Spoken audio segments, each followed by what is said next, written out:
Hi YouTube, this is Darkon633. We're taking a look at another Star Wars The Black Series 3 3/4 inch figure review. This time we're going to take a look at the Emperor's Royal Guard that was also released in the first wave of the Rogue One 3 3/4 inch Black Series figures. Now this is a figure that a lot of fans have been clamoring for, and I'm very happy to finally get a copy of a figure myself.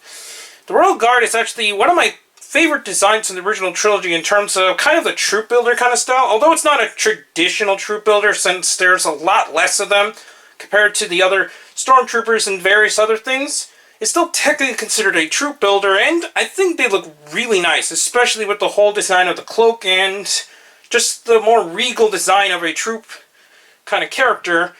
Makes me really like the design in general. We're going to take a look at the box first.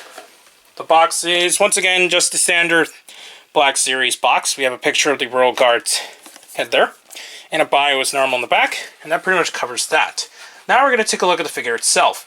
Although it doesn't look like it for those who don't have the figure, this figure is actually really well articulated. Underneath the cloak is the standard points of articulation that a lot of super articulated figures are known to have. The head is on a ball joint, though just with the standard mask, it does get hindered just a tad bit because of the way that it's designed. He does have ball hinges at the shoulders, which are very tight on mine. Doesn't have much movement due to it, but he does actually maintain that, so that's nice. He has swivels at the elbows with the ball hinge as well there, which is really tight. He has swivels at the wrists, but once again, no ball hinges or anything else in the wrists there. He has a full 360 waist in technically two areas. One in the top there, and another at the bottom part of the waist. It's a little bit weird there, but unfortunately he does not have outward hip movement, but he can move forward and back since it is on a swivel. Ball joints at the knees, and ball hinged ankles, which is a high range of movement. Now what's cool about this particular character is that because of what is included in the set, although I'm not too familiar with the comic personally, you can make it so that it's more like something from the Crimson Empire. First of all, underneath, it has a face sculpt, which I'm actually not too familiar with what this particular character is based on, but it's still cool to see a fully molded head underneath. You can actually remove this cloak completely since it is the soft goods material as normal, and it comes out very easily. So underneath, you just see a traditional kind of cloak design. You can take off the weapon, and underneath he does actually have a holster with a blaster, so if you want you can just give him a traditional blaster. It's extremely small, so it's very possible to be lost very easily, but he can carry it pretty decently. It does take a little bit of effort to put it in just because of how the handle piece is like, but you pretty much get the idea. It does hold in. So we're just gonna plug this back into the holster. And now, what we're going to do is we're going to take this piece. So now you actually give him this shoulder pauldron design.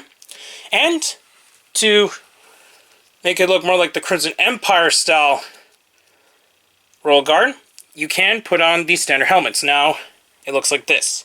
And I think these are the traditional weapons they use in that comic too. Once again, I'm still not too familiar with that particular comic series.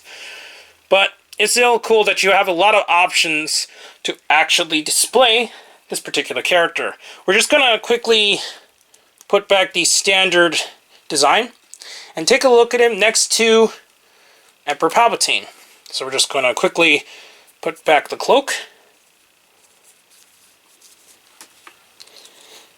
and give him back the standard pike weapon. And now, here is the Emperor's Royal Guard. Hopefully he can stand. Does have some standing issues, but not too much.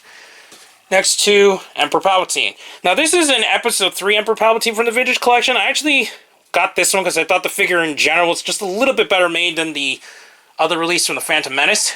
But here he is next to Emperor Palpatine. Now, obviously, it is better to have at least a couple of Royal Guards, but I was only able to track down one thanks to my friend.